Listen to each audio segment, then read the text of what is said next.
just to kind of start off, why are you deciding to run now? I'm running because the state can't wait any longer, and as a young person who hopes to live in the state for a long time, we can't stand any more leadership like we've had. So I am a recent graduate of the law school at the U of A, and feel that I have the qualifications and experience to really benefit the state by shaping the law. And so if you were elected, what 3 things would you like to see change? So I would increase funding for education. I would change the way that education is funded so that there's more equity between different school districts and different schools. And I would increase funding for infrastructure. Okay, and talking about education, so Arizona is 46 Right. out of 50 states. Right. How do you feel about that? And I know you're saying increase funding, but Right. are there any specific things that you see need to be changed? Yeah, so the state of public education in Arizona is a disaster, from K through 12 to community colleges to public universities. Universities and community colleges need to be accessible and affordable to all students in our district. Public universities and community colleges need to reach out to students from Nogales to the south side of Tucson. And the K through 12 system has enough holes to fill a sinking ship. They need to increase teacher salaries. Teachers need to be valued, need to be shown that they're valued like other public servants, like police and fire and everybody else who serves the state. And we also need to prioritize and decide whether we're interested in building schools and funding capital needs like technology and textbooks so that students can get to schools, students can learn adequately at schools to be prepared for the 21st century economy in Arizona. And so I was reading, so your family for almost 100 years built their business on the cross-border. Right. So recently, U.S. and Mexico Customs have come together to do joint right. inspections. What are your thoughts on that? I think it's great. I think that we need less demonization of the border and more collaboration, and this is a great first step. Nogales and southern Arizona generally should be an economic engine for the whole state, and my family were a part of this when Mexico-U.S. relations were better 50 years ago. Now they've deteriorated, and so we have people in Tucson and Phoenix afraid to go to the border region. And nationally we have demonization of Latinos and generalized fear about the border. We know that it's safe. We know that there's a secure fence, and all of Arizona and all of southern Arizona would benefit from increased trade and tourism.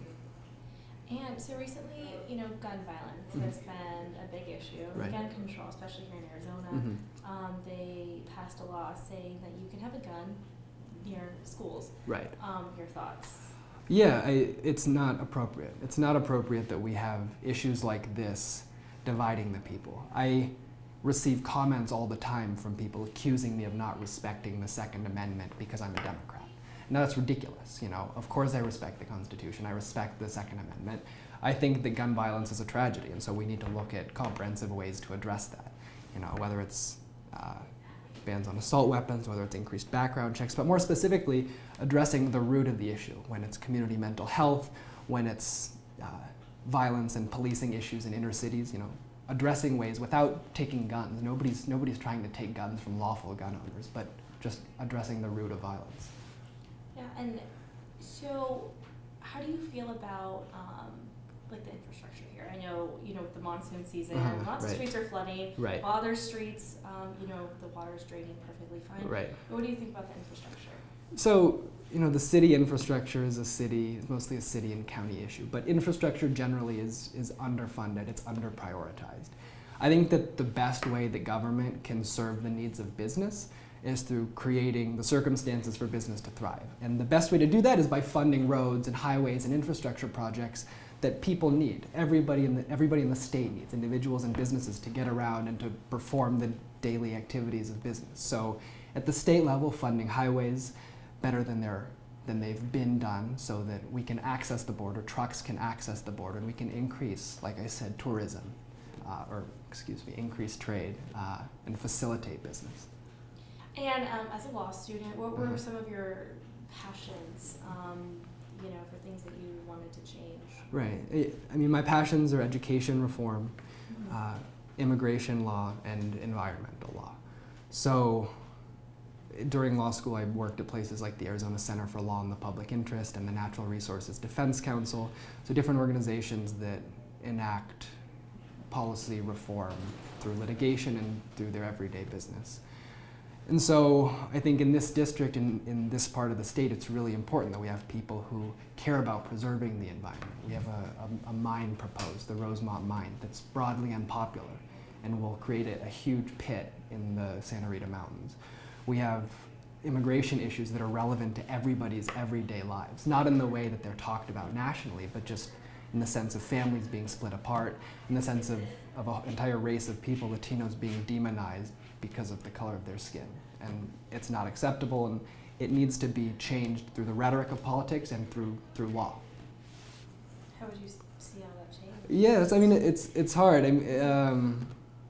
I think that, like I said, talking about the things that people agree on, which is that we want good schools and we want good roads. I mean, that's kind of at the base level. It's hard to disagree with that, right? And so setting aside party and considering, well, you know, we might disagree about how to improve schools. Republicans often say that it's through increased choice, and Democrats through better funding for traditional public schools.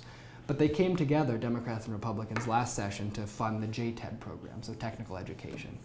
And so that's a way that, you know, we recognized what our shared priorities were, and we worked to get that done. And so finding different areas like that across the board so that we can improve people's lives through law. So. And what would you say is like a really big issue in the state of Arizona, not just here in Tucson, that you would like to address? Right. I'm harping on it, but it really is education. I think that education addresses. Education number one. Right. Education is number one. It addresses current needs and future needs. You know, so I'm running for office, but I know that I can't change everything. I can't solve all the problems that exist.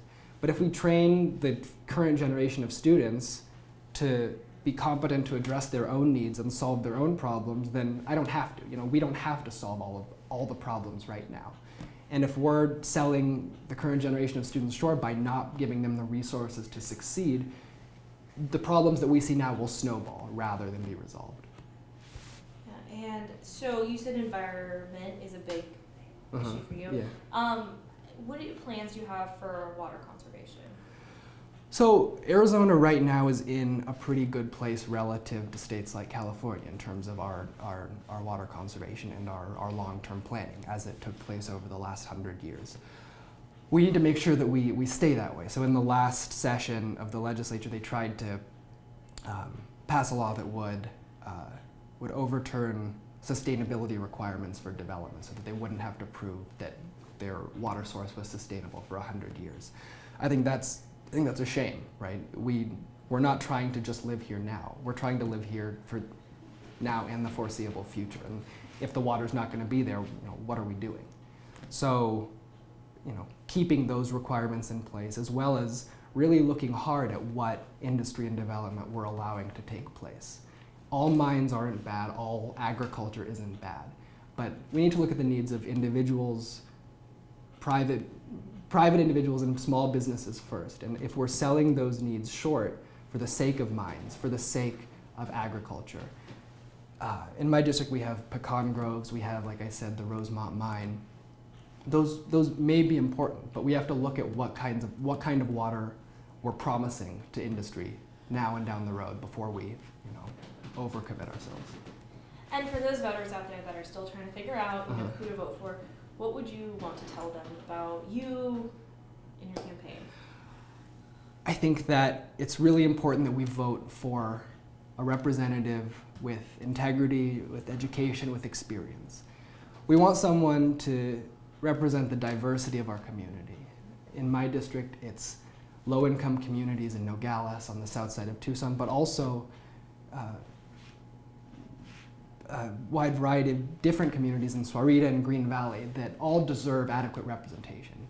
And that representation takes place through transparency on the part of the public servant, but also through active shaping by the elected official of the law. And you have to understand the law. You have to understand how it can be better before you go around making sweeping claims about what needs to change. And what we have in politics now is partisan bickering and ambitious posturing of how I can solve all your problems. And I myself don't claim to have all the solutions, but I do claim that I have the education and the experience to really look at all of the alternatives and try to be a voice of reason for Southern Arizona.